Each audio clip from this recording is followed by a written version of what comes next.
look forward to catching up with him in my month. But yeah, he's a big inspiration to me. What sort of work did you get down to with Rotary? Where did you fit in with that type of work? When I was a kid, I used to go with them a lot to the meetings or to the different volunteer things they'd do. So I've got memories as a kid doing like blood pressure testing down at New World with Rotary. Just normal things that you do when you're a kid. Yeah, just like kid things. I don't know if a kid should have been doing that, but I did. Like stacking firewood and selling compost and all those kinds of things. And yeah, he's had a lot of leadership roles in Rotary. He was actually our club president the year after I joined our club, which was pretty cool to see your dad up there doing something like that. And I think that's what really inspired me to take up the president role a few years later as well. So it just sounds like a natural thing for you to get involved, get your hands dirty, so to speak, with community work. Yeah, 100%. I think I just grew up around it so much that it was almost like a rite of passage. Yeah. So I think some people might know you as Miss Canterbury 2024. And I thought, let's go to the day when you won Miss Canterbury competition. Can you sort of take us through what happened that day and what it was like to win it? Yeah, so it was a huge day. We started the day, I think, at about 7:30 or 8 in the morning. And the day before we had our pre-judging, so it was a humongous weekend. Tell us, what's pre-judging? So the way that the pageant is scored, at least for Miss Canterbury, is around half, I think, is your pre-judging score, which is when you do some of your routines in front of the judges kind of privately.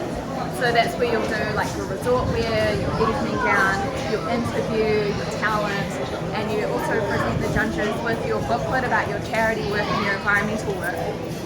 So that all happens the day before, which I think is quite cool, because I think a lot of people have the misconception that pageants involve girls getting up in bikinis on stage. You know, whereas for us we had a resort wear section, but it was private in front of judges, and it was up to the girls whether you wanted to wear a dress or a bikini or whatever made you feel good and like you were at a beach resort. So that was pre-judging. Was that quite stressful going through that? I mean, or were you kind of good, getting up in front of people and doing stuff? I was honestly really nervous. I grew up as a dancer, so I was kind of used to the performance aspects of it, but always as a group. Whereas I think getting up by yourself, even though it was only in front of like 4 judges at the time, was so nerve-wracking. Yeah. And I'd spent so much time kind of working on my routine and trying to perfect it as much as I could that it was quite scary, but all of the girls were so close and supportive that it was just exciting. So it was less like a competition and more we kind of barracking to each other. Oh yeah. Okay, that's really different from what I might have imagined it. No, not for us. So I mean, Mean Girls, is that like Mean Girls family? Like you kind of tear each other in? Definitely not my experience. For our pre-judging, it was in the studio, and there was like a glass wall in between where we were in the studio with some of those like frosted decal kind of things on it, but you could see through it, and all of us would be up against it like this watching the other girls, and then when they come out we'll be like, go girls. Like, it was so cool. Such a cool experience. So there was pre-judging, and then there was the actual, you're in front of an audience? Yes. Is it? Yep. So the second half of it was the final night, which was in front of an audience. And I thought I would be more nervous than I was, but I think I was actually just so excited to get out on stage in front of my friends and family and kind of show them what I'd been working on.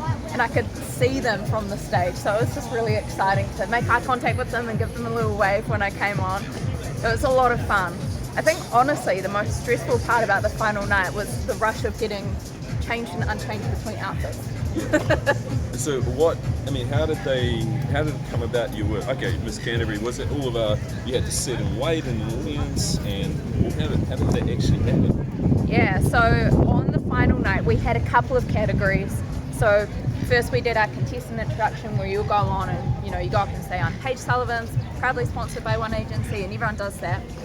And then we had another couple categories being fashion wear, which was like a sponsored, you all got given an outfit, came out, did your walk for that, and then evening gown. And then after that, we all would come back on the stage and they would announce the top 5 based on the scores. And then once the top 5 was announced, we had a random Q&A. We had to obviously you're in the top 5. Yes, I made it. Were you surprised? Were you confident that you would make it to that point? Wow. There are a few awards in Miss Canterbury, and one of them is Charity Queen. And ever since the start, when I found out that was an award, I really hoped to win that. And that was the person who scored the highest in their charity work. And throughout the whole competition, I didn't even think I had a shot of winning. I just really wanted to win Charity Queen. And by winning Charity Queen, I was taken through to the top 5.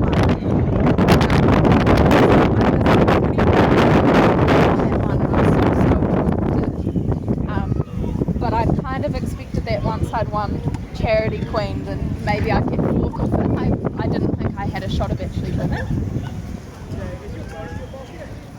But you did. So it must have been, so it sounds like it was a surprise. You're like, Oh, it absolutely was. Yeah. Yeah, I remember sitting with one of the girls who I was competing with when we first started competing. We were sitting outside having lunch in the sun during one of our rehearsals, and we were both just saying how neither of us were really there to win it. We were just there to have a good experience and just have a good time. And that was kind of my, I think, mindset through the whole thing, because I didn't really care if I won a crown or not. I just wanted to grow myself as an individual and meet great girls and push my boundaries. So yeah, I was very shocked when I won, that's for sure. So it sounds like a great experience. Oh, it was amazing. Yeah. Absolutely And amazing. you won it. Yes. Which made it even better. Oh, it really did, honestly. And like sometimes I still can't believe that I did. Yeah, so awesome. So we've looked at you've been Miss Canterbury. Now let's peel back. Let's go back. Now, it obviously says two things here. One is the Miss Canterbury. The second one is this community work that obviously you enjoy doing. Yes. Yeah. Let's go back in time and talk about your dad, the influence he had on you. Can you sort of take us from that point onwards and a little bit more about Paige, a bit more about the community work that you've done over time? Yeah. And it doesn't have to be in road, it could be outside that too. Yeah, so I guess I first kind of got involved with the community work, as I said, when I was 11. And I was really taken under the wing by a lot of our older Rotarians in our club. We've got a lot of guys who are retired and have given so many years to Rotary. And we've got a couple who've been in Rotary for over 50 years. So they really sparked that passion that I had. And I think just seeing people giving so much was very impressionable on me as a young person. So that's where it started. And after that, I decided I wanted to keep doing all the volunteering and community service, but I wanted to do it as Paige rather than someone's kid who turned up to their Rotary Club meetings. So that's when I went out and started doing a bunch of volunteering kind of on my own back with a few other amazing organisations. So this is while you were in high school? Yeah, high school. Yeah, I did a lot during high school. Especially I think in my older years of high school when I was a bit more independent and had my licence and could drive myself around. What type of work are we talking about here? And if you could just sort of contextualise a little bit, obviously so this is post-earthquake in Canterbury. Yeah. What was happening around this time? Was anything major that you were involved in? Any sort of fundraising or anything like that? Yeah, so I think especially when I was younger, maybe like 15, 16, the youth sector in Christchurch was massive. And I think it's because all of these youth organisations really had to band together, because we had all of these young people who'd gone through the earthquakes and had kind of lost their sense of belonging and didn't really know where they were heading. So back then we had a very, very strong youth sector with a lot of very active youth councils. So I was involved in planning a lot of events to bring all of those young people together and give them training. So I did a lot of that kind of work. And then when I got a little bit older, I started stepping more into the funding areas. So I started with the Ministry of Youth Development Partnership Fund Board when I was 17, and that was such a cool opportunity because at the time we were the only external cabinet board that got to make decisions on government funding. So we were giving out about $1.5 million a year to support large-scale youth development opportunities, and one of those was Qtopia in Christchurch, which I'm really, really proud of being a part of funding that. So just elaborate a little bit what Qtopia, who's Qtopia for? Yep. I have an idea who it might be for, but you can tell us. Yeah, Qtopia is an amazing organisation that primarily serve the rainbow community. Yep. So all sorts of advocacy and events and just awareness for young people in the rainbow community. Was there a gap in that area for you? Is that the reason? Yeah, I think so. And I think especially back then, there were incredible organisations in that sector, but there just wasn't enough money to go around to fund what they wanted to do. So I know one amazing thing they do is a lot of support groups, and they have events on during the weeks where young people can come and meet other young people from the rainbow community, and there just wasn't enough money to fund those kind of events. So yeah, it was cool to be a part of supporting that. Okay, so you were helping fundraising in respect of Qtopia? Yep. How much money did you guys manage to raise for that? Oh gosh. Going back at the time now. Yeah, to be honest, I can't remember how much funding we ended up giving them, but I know it was significant. And the way that we worked with partnership funding is that we would collaborate with another organisation so that a larger amount of money could be given. And yeah, it was a significant amount of funding over multi-year, which was really cool. Okay, so from that point you were getting into funding, I mean, which is not easy. I mean, trying to just even finding the money, right? Yeah. It's hard. Then persuading people that they can trust you with that. Yeah. Yeah, so obviously that was a really important role that you had. Where did you go from there? I mean, what was your next step? Yeah, I think probably around that time would have been heading into year 13, and I had a bit of a rough time in year 13. Do you want to elaborate what that means? That's all good. I was assaulted in year 13 by an ex-partner, so that kind of, I think I was on such a good trajectory and I was having all these amazing experiences, and I was up in Wellington like at one point every fortnight for a couple months doing all of this board work up there, and I think when that happened it definitely affected my life and affected my mental health. And I did get to a point where I just wasn't really going to school anymore. And I think the problem is that because I wasn't turning up to school because I was trying to grapple with my mental health around what was happening, I just filled up my life with all of this voluntary stuff. Yep. And I did so many amazing things that year, but my schooling really lacked. So for a long time I didn't think I'd be able to go to uni. I didn't think I'd pass year 13. Did you have the right supports around you? Yeah, I was really lucky. I had an amazing counsellor, and I also think that the support of the Rotarians was really fun.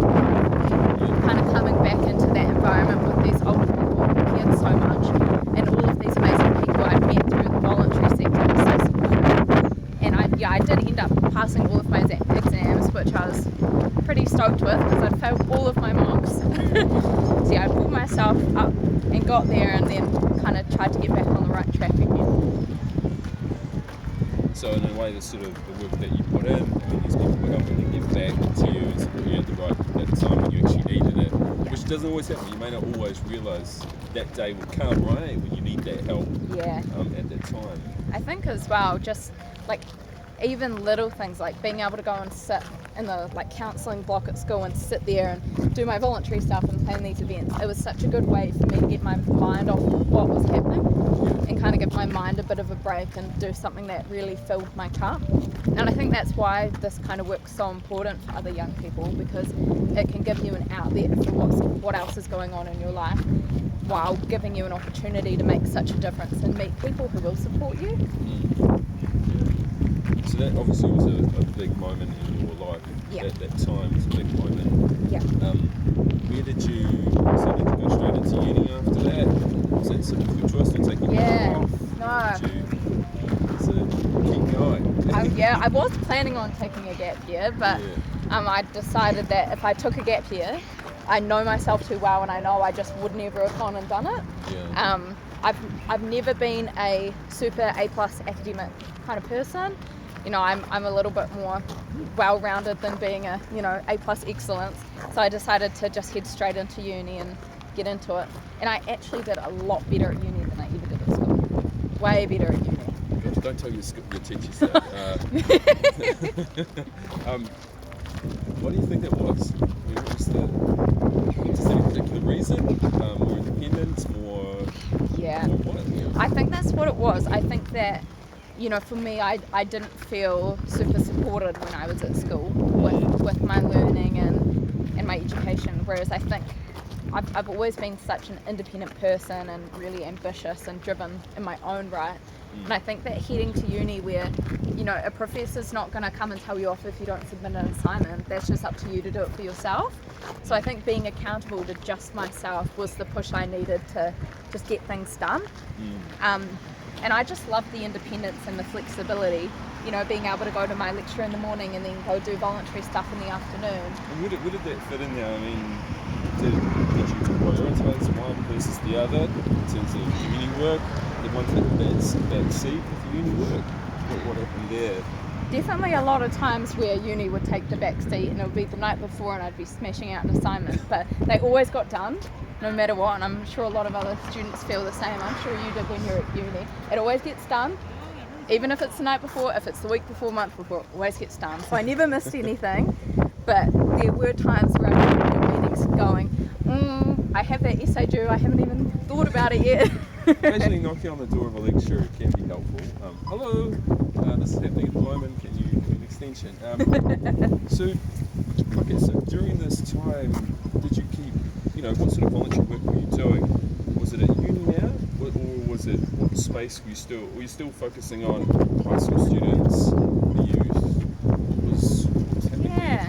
Yeah, I think when I got to uni, I stepped more into like governance volunteering and less of the kind of getting your hands dirty out in the community kind of volunteering, because I found that with the governance stuff and being a trustee for boards, it fitted better with my schedule with uni. So yeah, I became involved with a lot of amazing organisations like Tahi Youth and focused on the areas that I really cared about, that I think need the most help, and youth health is definitely one of them. So let's go with Tahi Youth. When did you first hear about Tahi Youth, and when did you first make contact? I mean, did they make contact with you? How did that happen? A friend of mine, Georgia, and I actually saw that they were advertising for youth trustees, and she'd heard of them before and I hadn't, and we both decided to apply together and both ended up being given this youth trustee role. And it was her first time being on a board, and I was still relatively new to it, and we ended up both having a coffee with Sue Bagshaw, who at the time was the chair of the board, and both got offered the role and started together. I didn't have enough time to separate it. I wondered if this is the same thing that Sue Bagshaw was doing. So when you came into the organisation, had they set up their premises, or was it still in that sort of early days of getting the money and putting plans together? When did you come in? Yeah, we'd been going for a while. Tahi's been around since 1995. Okay. So it's pretty old. It used to be... finished high school, there you go. That has a fair long time, okay. It used to be called 198 Youth Health, and then 298 Youth Health, and now Tahi Youth. So when I joined, it was still 298 Youth Health, and definitely up and operational, up and running, but smaller than I think we are now. We've grown a lot in the 5 years I've been in school, that's for sure. Yeah. Can you explain to me, so did you make contact with Sue Bagshaw? What came out as a result of those conversations with her organisation? Well, I think as soon as I met her, and I think a lot of people would say the same about Sue, she is just so infectiously amazing. Yeah. She is just the most wholesome, giving person I've ever met. She's amazing. So as soon as I sat down with her and she told me about Tahi Youth and said, this is what we do, this is what we want, I 100% wanted to be involved in any way I could. So I was really excited when she offered me the role. How did you work out what you were going to do? Because being a trustee, because I'm a trustee as well, you're still, okay, now I've got to figure out what am I going to do? Yeah. Because how can I best apply myself? How can I best push the trust forward? How did that come about? Were you just sort of given a blank sheet of paper, or what? Yeah, so Georgia and I kind of came on, and the expectation was always that her and I as youth trustees would be giving the youth voice to Tahi, but we, between ourselves, kind of felt that having two young people who'd never used the services of Tahi before wasn't really quite the right youth voice for the board. Yeah. So we ended up setting up the 298 Youth Committee together, and then she sadly passed away that year, so a couple months after we joined. So I carried on running the youth committee and her legacy. Georgia. Yeah. Gosh. Yeah, it was awful, and I miss her a lot, but I'm really proud of what the youth committee's done. And it's been 5 years now, and I've just handed over the reins to our new youth trustees, So I feel like it's been a pretty awesome contribution to the board to have such a genuine youth voice from such a bigger pool of young people. What have you heard over the time, those 5 years? What have you heard youth saying in that where we are now? Has it changed over those 5 years, or are the same issues cropping up time and time again? I think it's the same issues, and I think they're just becoming more prevalent. I think that, access to these services, like going to a doctor's appointment, I never even, before I joined, would have considered the fact of a doctor's appointment not being accessible to a young person at $65, because it just wasn't something I thought about. It wasn't something I, ever encountered myself. But there are so many young people here who just can't afford that, so they either won't go to the doctors or they'll go to A&E. And it's the same for counselling, it's the same for everything. So I think we've just had young people crying out for, help in these areas. So we're talking about barriers to access. Yeah, And it's huge. So cost is a barrier to access. What other barriers are there that these people face? Is it transport? Is it emotional in a sense, like they're afraid how they're going to be received? Yeah, it's definitely all of it. And I mean, transport was a big one for us. And where we're located, it's still not super ideal transport wise. There's not a lot of heap of bus routes near us. So I think it was a couple years ago now, I Switch out the taxi route.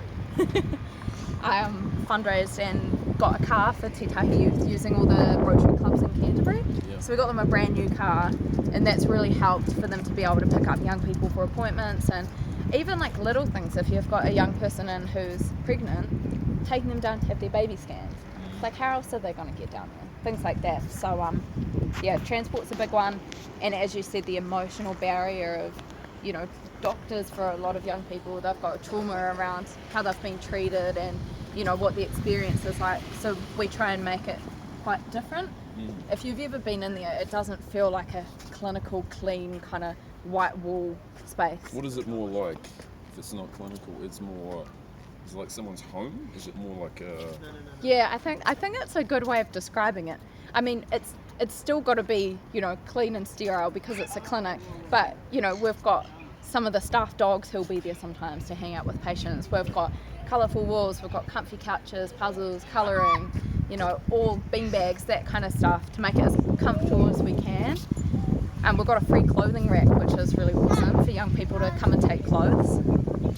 And it's always well used. So I'm just trying to, because I don't know quite yet, where does Miss Canterbury, where does this actually, okay, so you're studying, you're doing the youth work, and then somehow you've managed to put a Miss Canterbury competition in there. How does that, and is there what's the motivation for doing Miss Canterbury? Let's start from scratch here. Where did you first get into this I would say sing? I don't know how to describe it. What's the best way to describe it?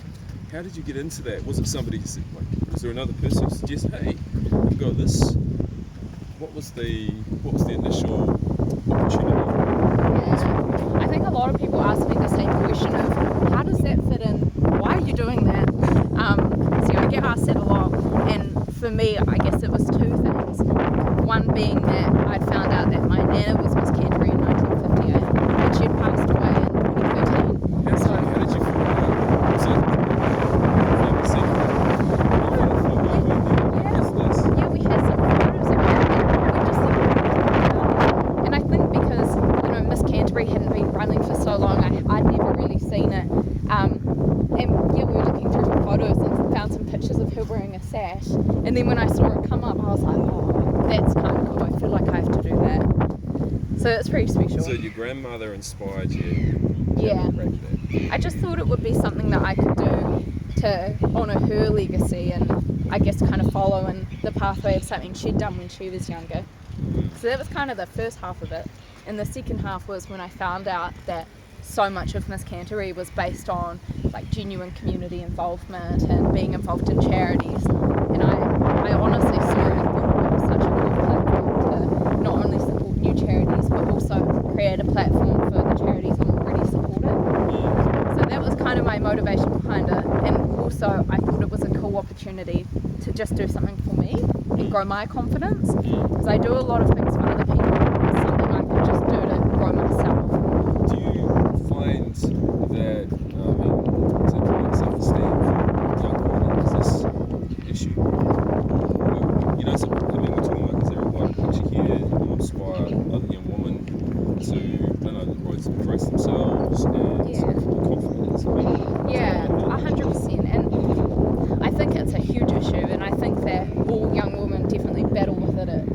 point or another, if not for their whole lives. And I know it's definitely something I struggle with. And I think a lot of people look at pageants and would think, oh, you know, all that's going to do is tear you down and make you feel terrible about yourself and set these unrealistic standards. And that may be true for some people, and that might be their experience. We can function your personality, right? You know, are you a perfectionist? Yeah. That'd be a good question here. Yes? Sometimes. Sometimes. Yeah, I can be. But you may be more inclined to maybe have a bit of fun sometimes, right? Yeah. Okay, so that was an important part. When did you first get into that? Was it just this last year?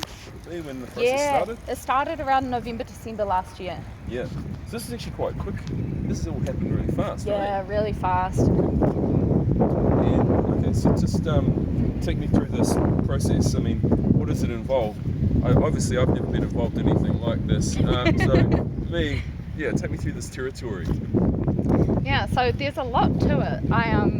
I don't think I quite appreciated when I started how much work it would be and how much it would, I guess, encapsulate my entire brain. But yeah, there's a lot to it. I guess there's the one half of, you know, learning to walk in these humongous heels and finding your outfits and all that very stereotypical pageant type stuff.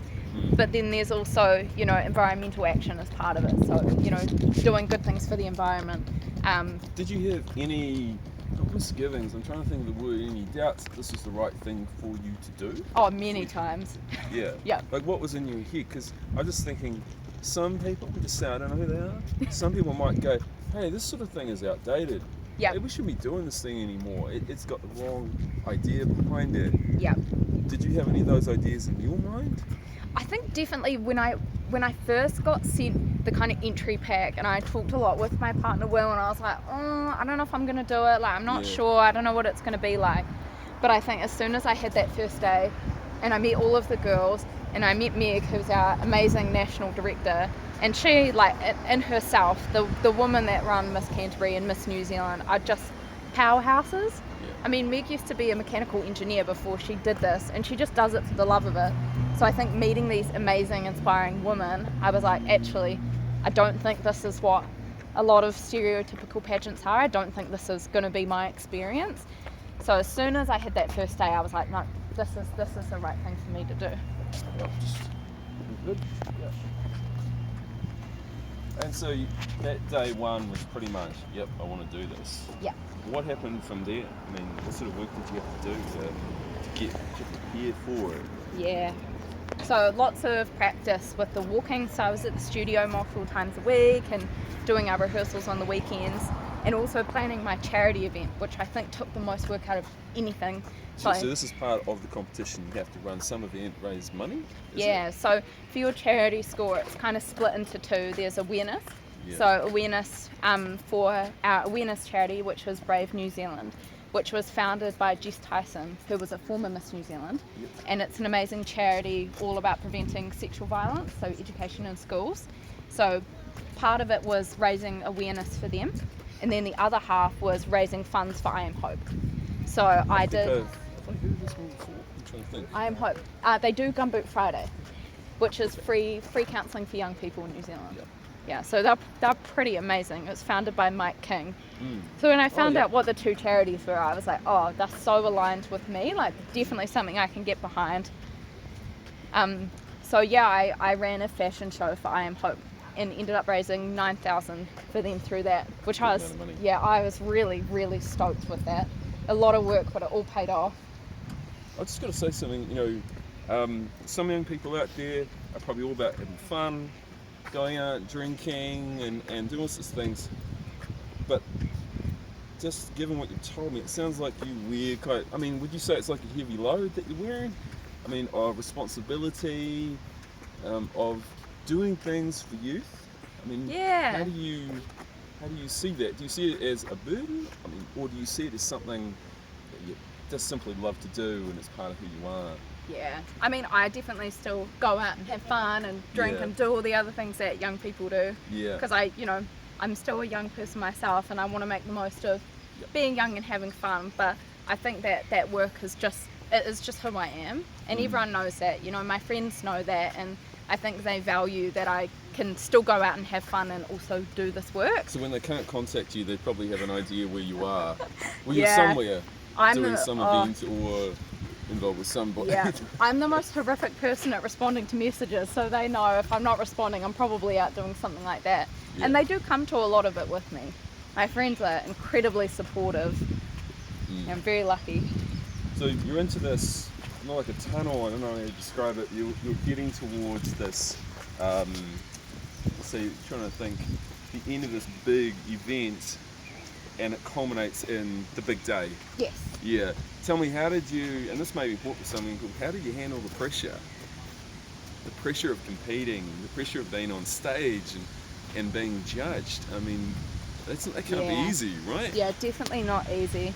I think part of it is I was lucky to have such a good support network around me. And I think going into it, everyone in my life was so supportive. I never had any of my friends go, oh, I don't know if you should be doing that. They were just right in behind me the whole time. And I think the other half of it was going into it with that mindset that I'm here for a good experience. I'm here to get a lot out of it. I'm not here to win a crown. And that's something our national director told us at our first rehearsal. She was like, if you're here to win a crown, you're not going to get anything out of this, and this isn't the experience for you. Whereas if you're here to grow yourself and push your boundaries, then you're going to get a lot out of this experience. So I think the pressure wasn't as high as it would have been, because I didn't really, as bad as it sounds, I didn't really care if I won or not. I just wanted to be who I was, and yeah. So, Paige, we'll draw this interview to a close now, and I thought, let's finish with a little bit of a sales pitch. If people aren't convinced that they should vote for you, this may be an opportunity for you to sort of push it over the line, so to speak, for the Westfield Local Heroes competition. Could you sort of describe to us why you think people should consider giving you your vote, their vote? Well, I think that it really comes down to the amazing work that Tahi youth do. Every young person needs access to medical care. Every young person needs access to counselling, probably at some point in their lives. The work we do with supporting young people into employment for the first time and mentoring and counselling to get them through those years is so vital. It's not just something that a little portion of the population needs. If we can look after our young people in this way, then they're going to grow up to be amazing leaders. And I think that the funding would help Te Tahi youth to do that. So I think that they absolutely deserve it, and I'd love to see them receive the funding and do such amazing work with So it. how much money are we talking about, and where do you think that funding will go in this organisation? Yeah, so the funding for the winner is $20,000, which is a pretty significant amount of money, and it'll help us cover our rent so that we can put our funding into what's important, which is hours for our young people, our staff, getting our doctors in there, our counsellors, our youth workers. Especially with the funding cuts at the moment, every cent makes a difference. So, yeah. Thank you, Paige. Thank and you. I hope you guys enjoyed watching this. Cheers. Great. Awesome. Thank you. Thank you so much. Yeah. That was